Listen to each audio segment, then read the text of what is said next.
Hello, everyone, and welcome back to Toni TV. This is a conversation with Kez, and my gorgeous co-host, Kez Wickham St. George, will join me a little soon, and we will be talking to Michaelellegion today. Now, just a reminder, if you're listening live on LinkedIn, Facebook, YouTube, Twitch, or Twitter, the lovely Peo in the Philippines is ready and waiting to answer your questions, take your comments, and provide you with information about our gorgeous guest today. Now, if you need any further information, please don't hesitate to jump on to tonilontis.com and look under the co-hosts and guests page, and you will also find links to everything that we talk about on the show today. And for those who like to watch it via replay, don't forget it's on Binge TV Networks USA, Hero Go TV Networks USA, and the Toni TV channel app, available on all Roku, LG, and Samsung smart TVs across the world. Now, we are fast heading towards Christmas, and this is the last show for Kez and I on this slot in this year, but we will be back next year with a similar show, but a new name. So watch out in January for that, and you'll see more on socials about what Kez and I are up to in 2022. So a new branded show talking specifically to authors and artists about their books and their creative journey. Now, don't forget, if you need help with a book, Kez is your book consultant extraordinaire. As a best-selling international author herself, she has amazing wisdom, knowledge, and creative processes to help you get that book underway. Her links to connect with Kez appear in the talking points and attached to these show notes wherever you're watching. Now, today, we have an amazing guest called Michaelellegion. And to introduce you and tell you about Michael, let me begin by saying he has a new nonfiction book called Intergalactic Match, and he has a website by the same name, intergalacticmatch.com, where he shares a personal experience about having a multi-dimensional, unconditional, romantic relationship with a being that is around him 24/7 on a 5D etheric level. Now, we're going to be talking about some of these terms and asking Michael to explain a little bit more during the show, but it's an incredibly unique, mind-blowing, and transformational journey that Michael has been on with Celeste, an immortal, intergalactic goddess and space lady, and she is also his divine other half. Michael wants to share with us the many awesome blessings, miracles, and powerful synchronicities that occur because of this, and how literally energetically impacted the time space continuum is by having twin flame couples. Now, all of this may be new to our audience, so we are delighted, both Kez and I, to welcome Michael to the show. Good morning, Kez. Good morning, Michael. And good evening for America. And hello, Germany, Russia, and Europe. Hi, Michael. Hi, glad to be here.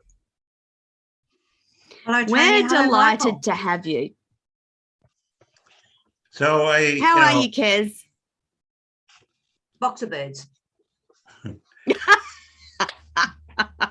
That's an awesome saying. Sorry, Michael, go ahead. No, I just said it's this for people who are not familiar with this type of topic. It even among the metaphysical, paranormal, and UFO area, I spent a lot of time. This is kind of a new, kind of a kind of a new revolutionary kind of way of looking at relationships, relating to them as compared to the old way of dating and romance as we've traditionally thought.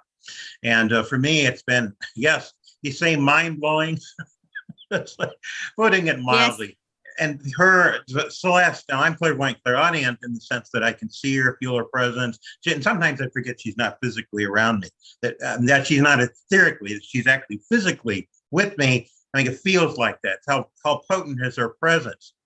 And when she and I spent actually in 2020, most of 2020 together writing this book, compiling it. It was also incredibly awesome because she merges with me. It's hard to explain when I channel her, when I do my transformational channel readings, 90-minute reading, when I'm doing reading for a female woman, she likes to come in at the end after Ashtar and various other beings come in and represent the divine gods. And when she comes through me, it's total bliss out. And it's just awesome. So and of course, one of the things she's manifested, if you go to her, Celeste, my website, intergalacticmatch.com, in the news, in the media interview section, you'll see some photographs that among hundreds that I took, of these beautiful Valentine heart-shaped water droplets that she has energetically manifested. Pretty mind-blowing. They're beautiful, perfect Valentine heart-shaped water droplets. And I refer to them as cosmic love notes. And in fact, I'm about to publish another book. Her and I are about to publish another book this coming year, 2022, which has photographs, a lot more photographs of these cosmic love notes. And that's going to be coming out next year. So it's kind of an extension of what intergalacticmatch.com is sharing with everybody about her and especially my journey with her and our connection from past times off the planet and how it did impact the time space continuum when twin flame couples come together, which is going to be taking place. This book is kind of preparing everybody, what I like to call the ground crew. It refers to the fact, and I invite people when they go to Celeste on my website, intergalacticmatch.com, take a look at the NASA star people characteristic list. And I would say that most of the people who are drawn to these kinds of subjects would have at least several to a third of that list. This was based on some research that another researcher named Brad Steiger, working with NASA engineers and scientists back in the 70s, compiled. That those of us whose souls are from higher worlds, higher dimensional worlds, when we come into human embodiment, we bring an energy, a consciousness with us that affects our DNA, RNA genetic code. And unlike Earth geneticists who say that DNA is strictly a physical thing, we manifest it first on the etheric and then it merges into the physical. And the more we can activate our DNA, RNA, it's also related to chakras, and I do this very powerful cosmic color meditation with Celeste every day. It's really awesome, where I balance the lines of my chakras. It helps me attune to her more. But it's also a way when you're going to meditate, you're going to tune in, helps to fine tune you. There are protocols that you can use. And for those who would like to really get into this, experience as I have, it's kind of very, very few souls have ever attempted a multi-dimensional relationship, because it is a little challenging unless you know, again, protocols and things you can do to make it more real for a person. And so this book is really to introduce people to the idea that will become more commonplace eventually, that dating and romance is no longer limited to planet Earth, okay? Unlike Match.com and eHarmony and all these, this is intergalacticmatch.com. That unlike going to an Earth website and signing up, the process of reading her and my book, because the book has been energized by higher frequencies that Celeste and higher forces put into the book, that as you read the book, and in 750 pages, there's no dull moments in the book. It can also kind of what I would call red pills you. If you're familiar with that term from the movie The Matrix, of course, we have the new Matrix movie about to come out now, but it all goes back to that scene where you take the red pill, you become attuned to the reality of what's going on. You take the blue pill, you just wake up and you're the same thing as you were.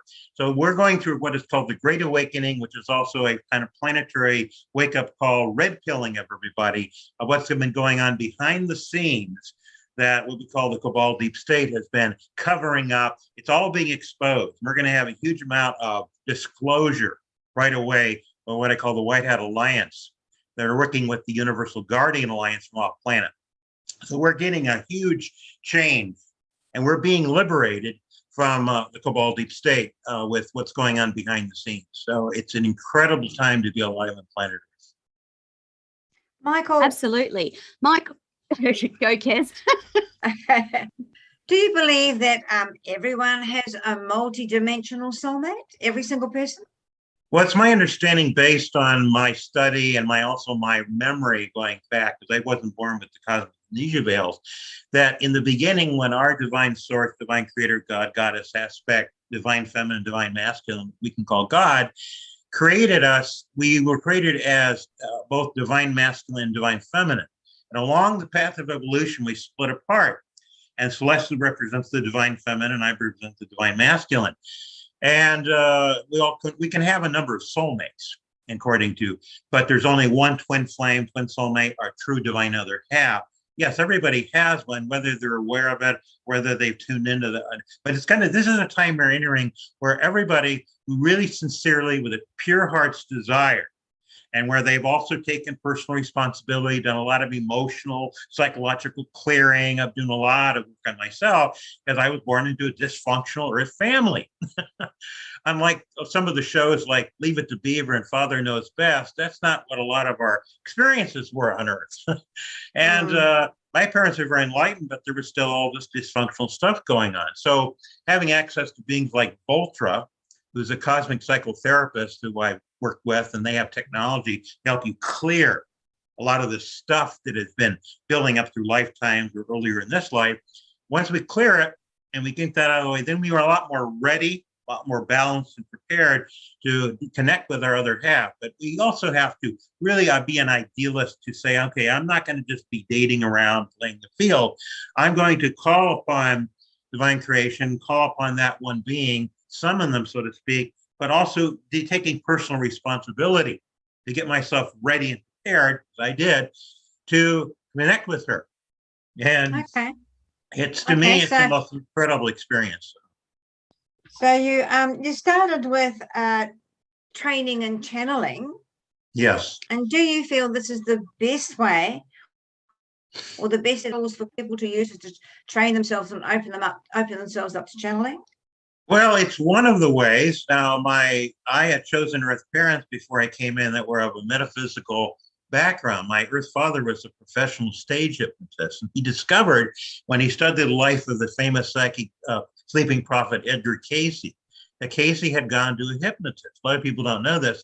And after he went there, he started going through this change, utilized the process, and that's where he developed into becoming a sleeping prophet. So when I, at a very early age, started going into altered states and talking in my sleep, my father thought, hey, I could train my son in the same way. So by 15, I was doing the kind of similar karmic readings that Cayce was doing, but eventually they became more cosmic. And specifically, I began to develop into doing what I call these transformational channel sessions, where the focus is upon one's mission for being an Earth embodiment. And when I'm doing these sessions and beings, after and others are coming through me, they have me on an energy beam, and they're downloading what is called these higher light encodements that are custom designed for each person. So more than just when you have the session, when you play back the CD a number of times, by playing it back, this process causes DNA, RNA to start activating. That's why I call it transformational. But the beginning of how I became a channel was how I was able to access information. It's just one of the many protocols. And it worked very well, as it did for Cayce, for me. And for those who utilize it or you can integrate it with other protocols, meditation, various other things. Mm-hmm. Michael, you said that you started on this journey at a very young age. How old were you when you first started to become aware of your ability to interact on different dimensions, number one? And number two, were your parents always completely supportive of your gifts and awareness? Well, for me, it's like, which came first, the chicken or the egg? That's always been the question. Yes. I came into this life without the cosmic amnesia veils over my mind. So I remember literally beaming into my Earth mother's womb. I know it sounds really strange for a lot of people, but I have a memory of that, coming into the womb room 20 minutes before I was born. And I remember beaming down from the Merkaba light ship that was hovering overhead. And so I had a lot of difficulty because, I mean, it was coming down into this dense environment from a higher dimensional level.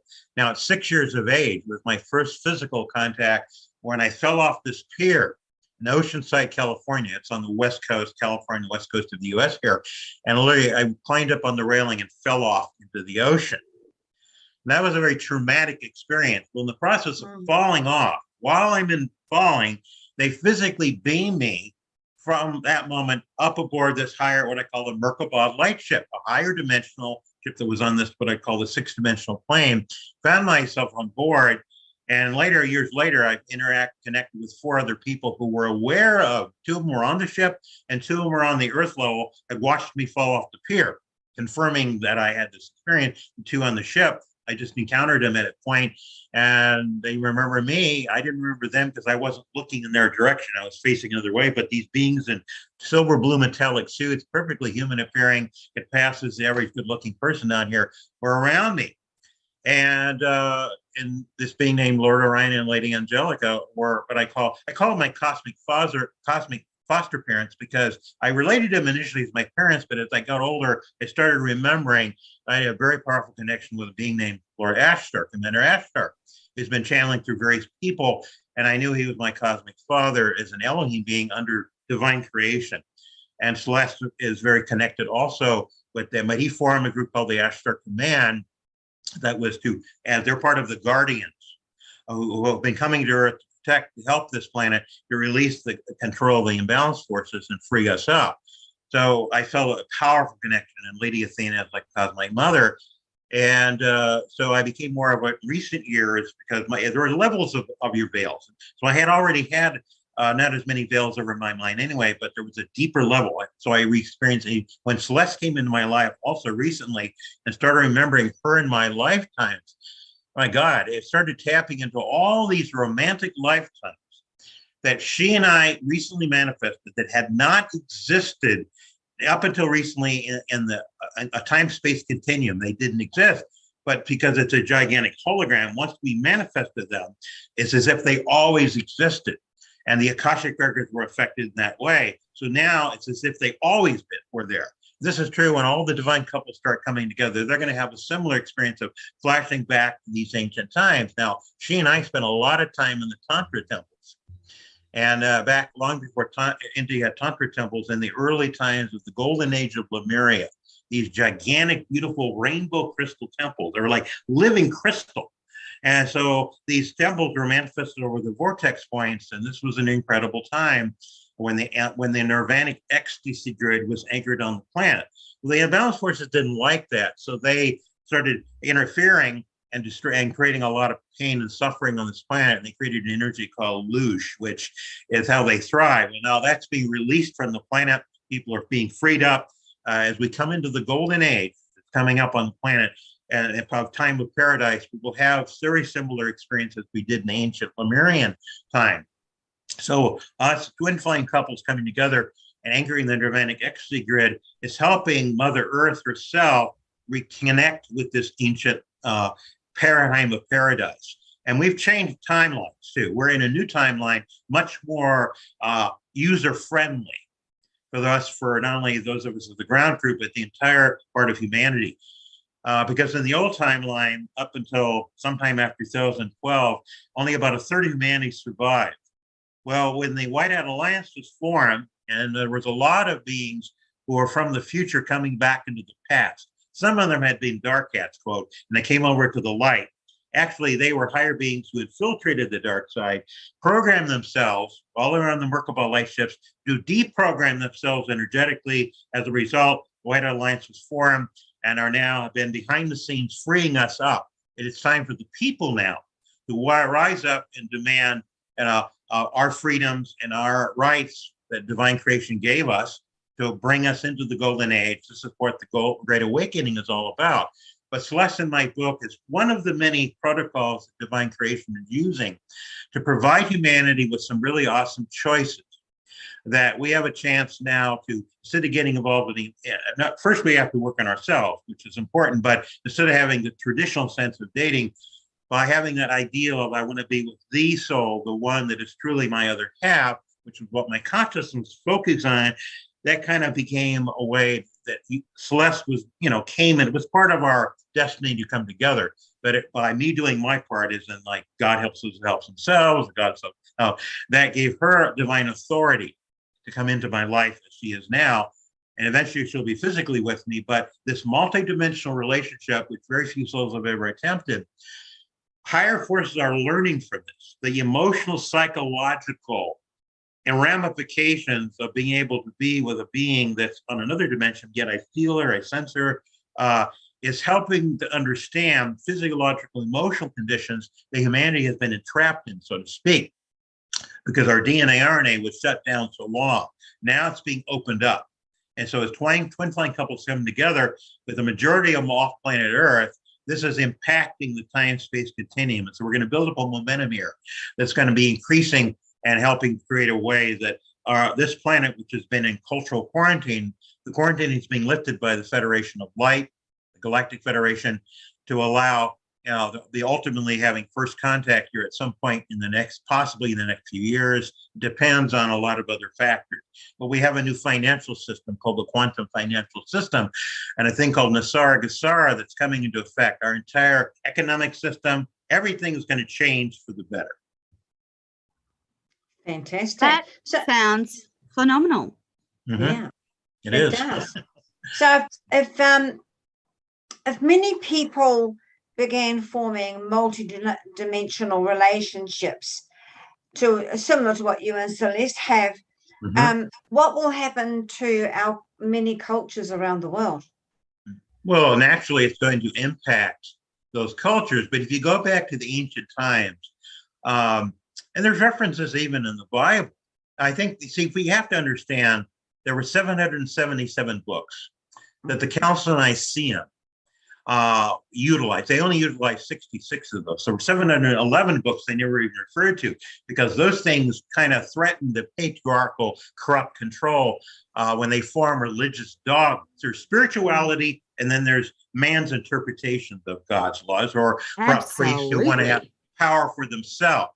Yeah. And my perception about Jesus, I mean, I had an awesome experience in manifesting for me around 9 years of age. I shared this in the book. And it was very mind-blowing. I mean, the dude, the man, he's standing there. I'm doing meditation on the front porch. I look up and there's Jesus. Well, Yeshua was more the name. And I mean, this is incredible because he appears to me literally in what we call the archetype thought form. That is how he traditionally has been viewed by people. And it's kind of like in our consciousness that we expect him to appear a certain way. But he, of course, in being from that part of the world, he would have been a lot darker complected. And he was a little more dark complected when he appeared to me. And then many have viewed him as more of a European Jesus, but he appeared in that way with the long robes and sandal, and he disappeared a moment later. And this is God honest truth. He's dressed in a silver gold metallic jumpsuit. It says, "I'm your Commander-in-Chief, Lord Sananda," and is a cosmic name. And I refer to him as the Commander-in-Chief of the entire Galactic Federation of Light, but anyway, his manifest, and so he said to me, he said, "Remember that lifetime." And I have a lot of memory of being, for example, near the tomb when he was beamed up aboard the Merkabah life ship. I know there are some people who are very steeped in traditional religion who have a little difficulty. But because of this experience, I read the Bible from cover to cover and saw it as a UFO extraterrestrial casebook. In fact, Barry Downey wrote a book called The Bible and Flying Saucers, one of the books I mentioned in Celeste in my book, because there's case after case in there. Ezekiel saw the wheel. None of the subject, but it is part of our reality.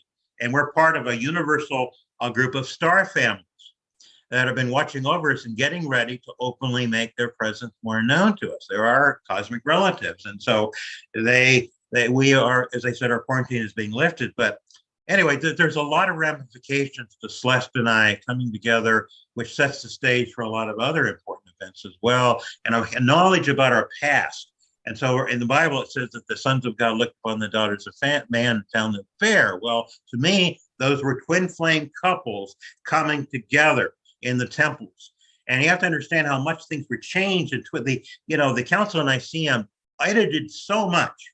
And even though there's truth there, it's been whittled down from the greater truths that the Vatican, I mean, it's coming out. You're going to be seeing all kinds of stuff coming out from the Vatican. The 60 miles of catacombs under the Vatican. When the White Hat Alliance went in there last year, they arrested the Pope. They did a lot of huge number of people are arrested because of the child pedophile stuff that's been going on underground, deep underground military bases. A huge amount of stuff. A lot of people don't want to deal with it, but it's part of our dysfunctional past of unspeakable evils that we have to get rid of, so we can, before we can go to heaven, we have to go through some hell that of acknowledging crimes against humanity, so that as we clear these crimes and we bring in the new energy, it's a functional rather than dysfunctional situation. We need to acknowledge things so that we can move on, so we can open ourselves up and expand our consciousness. But until we acknowledge the skeletons in our closets, it's hard for a lot of people to comprehend some of the things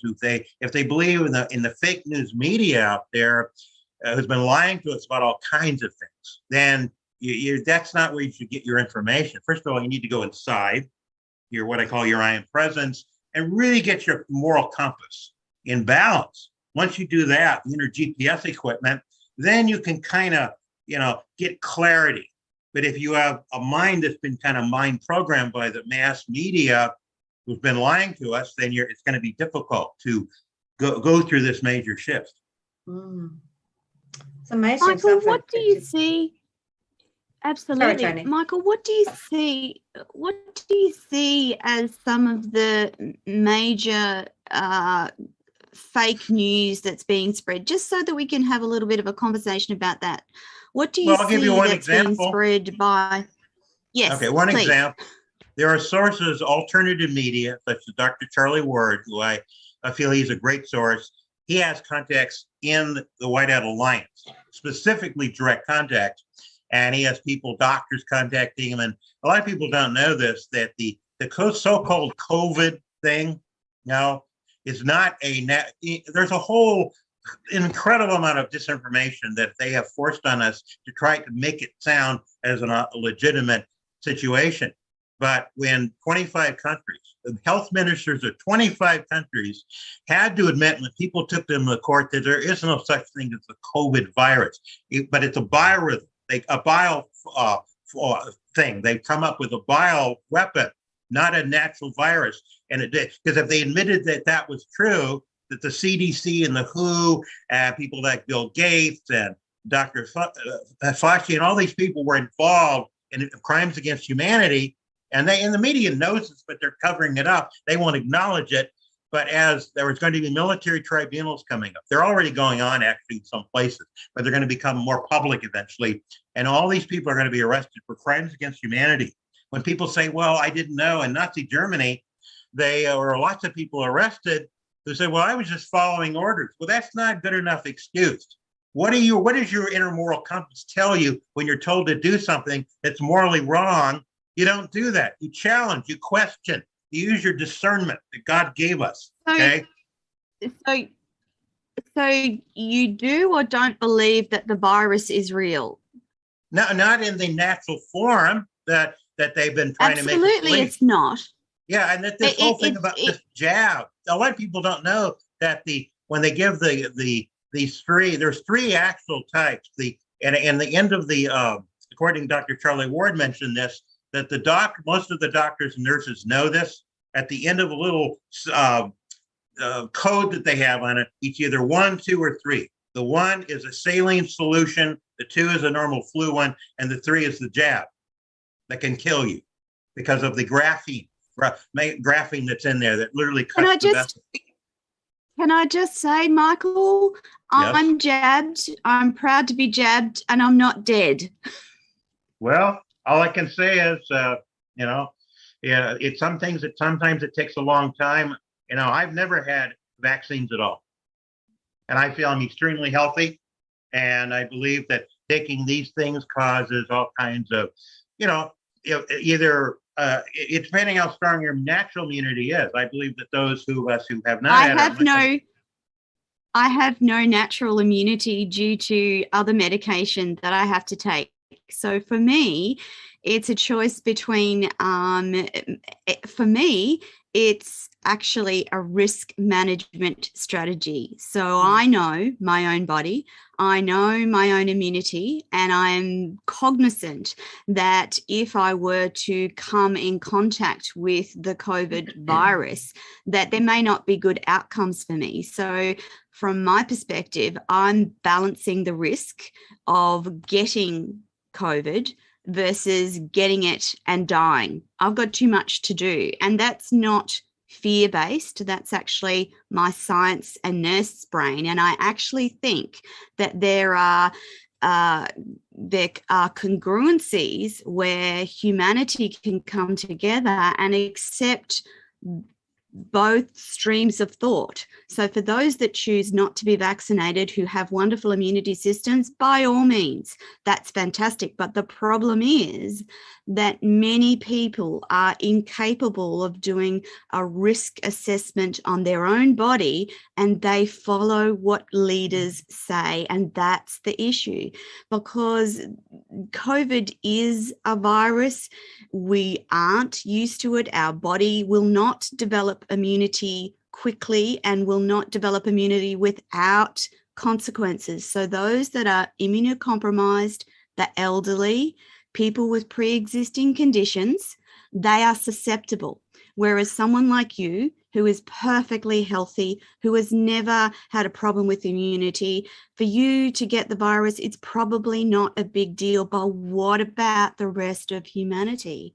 So that's my only, I want to try and bring balance to the conversation. So I acknowledge and hear everything you say. And I absolutely see much truth in what you're saying. But my issue is for those people that are incapable of making intelligent decisions about their own bodies, follow the masses, and that's where we run into trouble.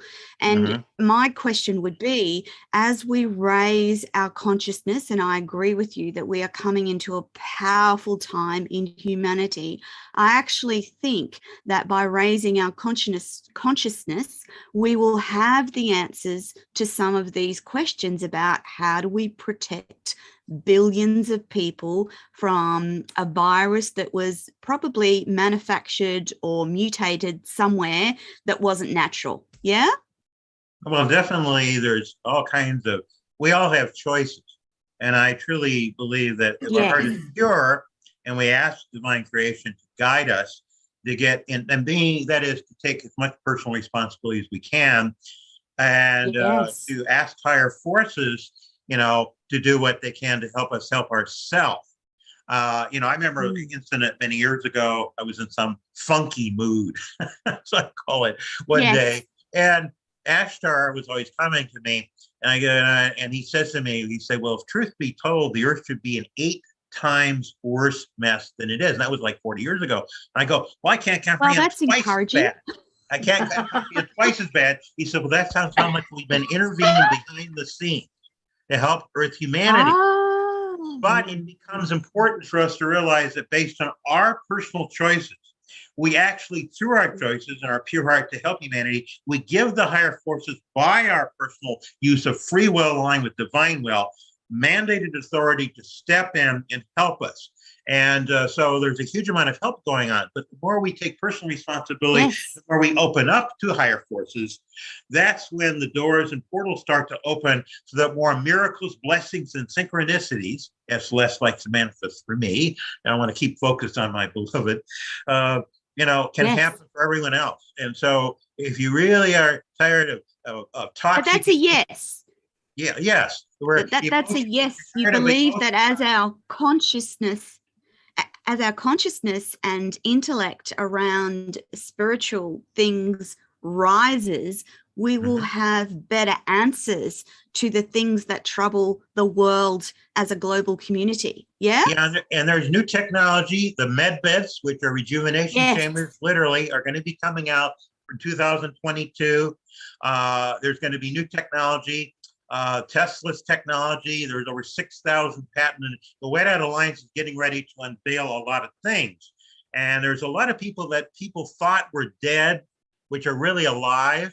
There's a number of very famous people who didn't die. They faked their death. Are going to be making their presence known to people again. And there's a lot of technology that's going to be made available to humanity. It's going to blow a lot of people's mind, but we have to get ourselves emotionally, psychologically ready as much as our physical bodies, as much as it's like body, mind, spirit, emotional balance, as much as we can in every area to be as prepared as ready. And I believe that when our heart is pure and our intent is positive, even if we make a mistake, we're only being judged by what's in here, our heart. What's in our heart? What is our desire? Yeah. Given a choice, we have choices to make. And even if we think, well, I'm not sure, just do the best you can to morally and ethically do the right thing. And that when you do the right thing, the best of your ability, that's when the miracles and blessings can come. So, Michael, obviously, we're aligned in thought that we are a soul in a human body having a human experience. So it does make sense that those souls that have departed their human body would still be in and around us. In terms of Celeste, I just wanted to tap in. I'm thinking that she shares some spiritual intellect and spiritual advice with you. How does that happen? I know you've talked about the manifestation, but are there other ways that that you communicate and share that knowledge? Well, she's always telepathically, and we have some very profound conversations, and it's just awesome to interface with her on many levels. And we have these interesting discussions. But see, she and I have a ship, a Merkaba, my higher self and her have a ship off planet called the Celestial Star. In fact, one day I was doing some power walking here in Sarasota, Florida, and she manifested near me and told me to turn around, look at the opposite direction up in the sky. And I did so. And there's this, I don't know if you know what a sundog is. It's a beautiful halo effect that many people say it's a natural phenomena. And it was in that part of this cloud bank, and sticking out of it on the top was you see the rim and with lots of ionization of the celestial star. So I photographed it's in the book, and it was just one of them. And so, but when, for example, when she manifests these beautiful Valentine-shaped water droplets, sometimes I'm singing a romantic song, I'm diehard romantic, and she just loves that. And so we have this interesting, wonderful, and she loves to watch romantic movies on the internet with me, or I read a book with her. I mean, we have this very wonderful experience together and sharing, and it's just it's hard to put in words how awesome it actually is, because it really it's words awesome, incredible, fantastic. It's falls short. So, Kez, have you got a question? At the moment, Michael kept freezing. I couldn't quite hear what he was saying. So, and then you kept freezing as well. I think I'm having a few internet connections here. So if I suddenly disappear, you know why. We will know. Okay. Yeah. I haven't gone off in space, Michael. That's okay. I was just going to ask Michael about how the energy interplays with the internet and your thoughts around that, because it seems to me that very natural energy, so the wind, the snow, the rain, tornadoes, they all have visual impacts on technology like Zoom and the internet because it drops out. Do you see that there's the new technology that you were talking about, quantum computing and new iPhones, will they be more reliable, do you think? Oh, absolutely. This old technology we've had up to now, it's got to go. The new tech, the quantum computers, the Q phones, all these things, and replicators, we're going to go into a Star Trek golden age, basically what we're going to experience. And it's going to happen really fast. When I hear people say, oh, I can't wait to go back to the good old days no, we're not going back. We're going forward. We're going forward. Awesome time. Right. And the med beds and everything else is going to be, all our dreams are going to come about. And but it has to do with getting ready. It has to do with not being attached to things. I always say I'm not attached to it, but I'm a guardian to it. I'm not, attached to it, obsessing. It's more like I'm going to take care of it. Like I treat my body as a temple, for example. And when we treat our body respect, then we're also saying to divine creation that we respect Mother Earth and everything in the same way. Of course, there's a lot of things that the cabal has done that, like a lot of the environmental, like the whole global warming thing. There's a lot of, when you study what's really going on, how all planets go through natural heating up and cooling down cycles. We're going through a lot of that. And people sometimes misinterpret the Earth is going to be cleared, it's going to be cleansed, but we're also clearing ourselves. We're going to find the weather's going to change because a lot of the thought forms, the balanced thought forms, affect the weather. And of course, they've been using weather modification a lot, HARP up and all that. There's a lot of things, but the White Hat Alliance is gaining control over that now. And a thing called chemtrails, that's going to go away. A lot of stuff is happening because our consciousness is shifting, which is giving higher forces a chance to step in and help us, help ourselves. And so it's a really awesome time we're approaching. It's an incredible time to be alive right now. And with me and my experience with Celeste, for me, it's an incredible experience. I couldn't even imagine if somebody tried to tell me. I couldn't, as much as I think outside the box, it's still experiencing is quite profound, and to try to put it into words is sometimes hard. So, Michael, when they talk in Revelations of a new world and a new system, is this what you're referring to? Yes. Mm-hmm. Right. And that when they say the first will be last, last will be first, that means that the cabal is going away, and we, the people, are gaining. We're going into a constitutional republic all over the world. The Sara Gesara, which is a new economic system. The quantum financial system has been in place for about a year, but they're about to activate some things officially, and we're going to have unlimited abundance. The old banking system, the central banking, is going away, replaced by the quantum financial system. And there's going to be unlimited abundance and involved. Some of us, like myself, are going to be involved in humanitarian global projects, funding projects to help humanity get rid of all the suffering. Absolutely. Nobody has to starve. Nobody has to starve or suffer. Absolutely. That's right. Absolutely. All of this suffering. Mm-hmm. Mm. So the world will be full of abundance, but the scriptures also mention 144/7 ascending before anything else happens. Has this already happened? We're in the planetary ascension process right now. We're beginning to go through it. There's still more awakening to take place, but the 144,000 also refers to the original core group of volunteers who first came to this planet many millions of years ago, when what is called the Great Clarion Call was sent out across the universe. Being named Lord Sanat Kumar from the planet Venus, who was part of a major being in higher councils, asked for a group of beings that were willing to put aside their immortal physical light bodies, their powers and abilities, to kind of take on karma, so to speak, come into earth embodiment. And we made a vow that no matter how many lifetimes it took until the job was done, we would not stop. Well, this is our last time. This life, this generation is the generation that's going to change the old way into the new way. And it's exciting to be here, having spent the 68 times around the sun I've been on Earth, watching the changes occur.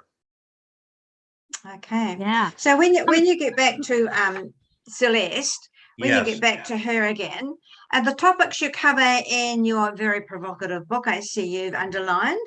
The intergalactic match. You say it's hard for some people to initially comprehend. So are you saying that it's hard for us to initially comprehend that you're having a conversation with a spirit being? Well, I think the concept, perhaps for some people, they may have difficulty with that. I mean, to me, it's real. It's everyday experience, 24/7. But the concept also, for some people, as far as how they relate to relationships, is kind of revolutionary, kind of provocative in that sense. But again, I keep emphasizing the emotional, psychological readiness of people to really to be able to deal with stuff that we need to release and get rid of. And if I hadn't been working in myself for many, many years, I wouldn't have been ready for her. And because of the kind of incredible bliss that I'm experiencing is based on balancing my own emotional and physical body, so I can prepare and open up and merge with her in this kind of way. But her and I having done this sets the stage for, like, I'm kind of like a surrogate, if you can use that term. Or surrogacy is something what we sometimes take on karma, or we experience something. Many times I'll feel something in my body and why am I experiencing that? And I was told, well, I'm taking on the karma. I'm releasing it from other people over the planet. I'm willing to do it. It's difficult, but as long as I can be compassionately detached, where I don't get sucked into the emotional vortex, keep my balance, and I can clear the energy so that they can then help themselves better. We're all helping one another. Okay, we're all helping one another. And my mission is no more important than anyone else's mission. It's just a unique mission. I chose to take this on. Somebody had to do it. I wanted to do it. You know, over the years that I've been around the sun, that there are such things, you know, as many different cultures have faith healers and people that, you know, by touch they can cure you. I've experienced myself. Is this what you go into? Is that you don't take on the emotional vortex, but you actually can physically help them? Well, in a way, I mean, being that I'm on Earth, okay, being like you're on Earth, we're all on Earth. Our physiological presence impacts the time-space continuum. That's why when Celeste and I came together as a couple, that connecting was a powerful moment. And it was like throwing a rock into the water. There was a ripple effect across the time-space continuum, and Earth was never the same in that sense. And that's when she and I, when I became over her and I manifesting numerous past lives that had never existed to that moment. Well, now it's as if they always existed, and I touch on a few of those in the book, reliving those with her, and especially being in the Tantra temples many, many lifetimes. It's really incredibly mind-blowing. We kind of time travel back to the Tantra temples when she's with me. Yeah, I believe all of us have got past lives. I do believe that. I think all of us have past lives that we don't know nothing about. I don't think this is our first time around the sun. I think we're here for a reason. Right. But while we're talking to you, is Celeste communicating with you at the moment? Well, I mean, right now it's more like I'm just sharing what I'm sharing. Sometimes she we interface sometimes where it suddenly dawned on me that she just gave me a download. And I thought my eye was kind of getting it from her, but it's her interfacing with me. And sometimes it becomes where we're so attuned to one another to say, well, it was my I am present sometimes, and plus it's her interfacing with me. It's hard to, it's like we become in one alignment in such a wonderful way that I'm just in total bliss. I could bottle it. I have a mantra: blessed and blissed by Celeste. really incredible. It is. So so she's constantly at times giving me stuff, and then I say, oh my God, she just gave me this download. She just has this one. And then I have another thing where I say to her, hey, Celeste, I want to thank you for all things known and unknown, because she likes to do anonymous things for me. Then it dawned on me, she just likes to do it without taking any credit. Say, wait a minute, you did this wonderful thing. And she kind of giggles and, laughs. And she just loves to do things unconditionally.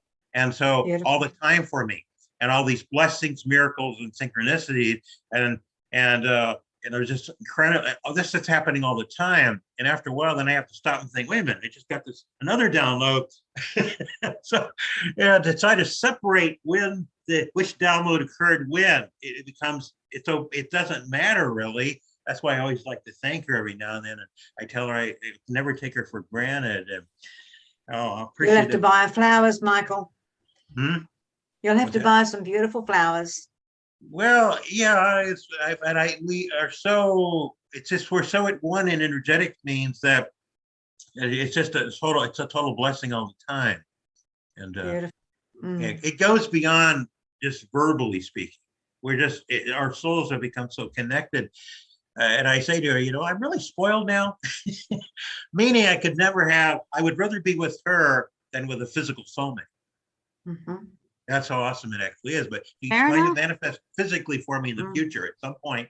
But I'm enjoying the here and now. I'm not thinking so much about the future, thinking about right now and what she and I are experiencing, because this opportunity will never come again, as we wanted to do it during the transition of the Great Awakening, and how that interphasing with helping other couples getting ready for first contact in the future. What's that like?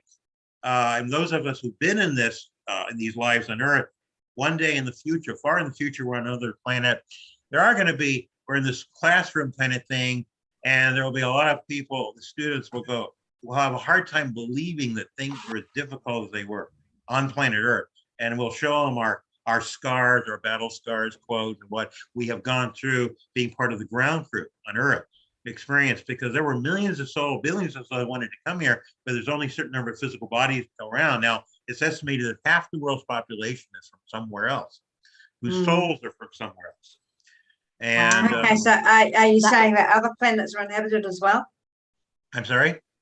Are you saying that other planets are inhabited with the people that have left this Earth? Have they gone to a different planet? Oh, yes. There are, in fact, NASA has been lying to us. All planets in the solar system are populated with advanced civilizations.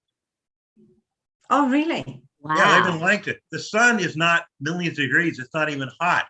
See, there's a thing called solar luminescence, which Nikola Tesla knew about, where we, they've been lying to us about all kinds of things. Why?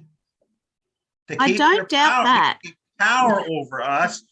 They believe that they're so powerfully better than the rest of us. Okay. And who is they?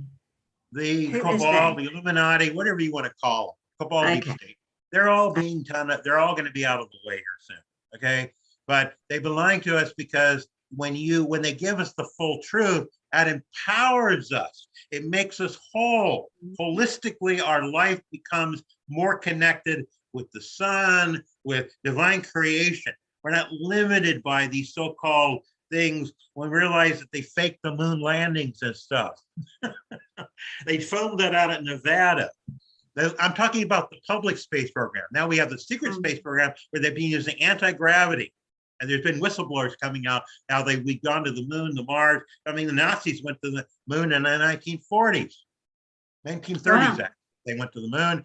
And so, there's a huge wake up call. People have to get hip to what's going on. And so this is why they're going to do disclosure here. There needs to be exposure. This is what's going on. Yeah. We are just about out of time, and I don't want to end the show without you telling the audience how they can get your book. Can you please tell us the best way to get your book and your website, please? Yeah, Michael? You go to Celeste and my website, www.intergalacticmatch.com, and there's a link there to go to. You can go to Amazon and you can get the book either in paperback version or the Kindle ebook version. And it really is by reading the book. That is how, by reading the book with a pure heart and allowing yourself to get red pilled, that very process of reading the book is an energetic transformational shift in your consciousness that makes you a lot more. And there are protocols I suggest. I don't give advice to people. I'm just suggesting these are things that I recommend, that you do that will help you help yourself get your head on straight, so to speak, about reality, relationships, and everything else, and be a lot more prepared as things shift on a collective scale by what you're individually doing. Holistically, you then put yourself ready to make that connection with your other half. And if the few souls that are on Earth will be, their other halves will be, but vast majority, 99% of all volunteers are separated temporarily. And so when you're really ready to experience this and say, I don't want any dating, I don't want to play the field, I only want my other half. And you're really ready for that, those link ups will start to take place. But the book helps you understand more about the concept and get yourself ready to experience it. Fantastic, Michael. What an absolutely mind-blowingly fascinating conversation with you today. Kez and I are really grateful that you've come on the show and had such a fascinating talk with the audience. You've been animated, and it's just made our life completely delightful to have you on the show and sharing your knowledge and information with the audience. That, my friends, is our lot for this week. Kez and I want to thank the audience, and particularly thank Michael for his time today, but thank the audience for listening and watching us in 2021. I want you to jump onto Michael's website, intergalacticmatch.com, and have a read and look at the information on his website. It's quite fascinating to read through and look through.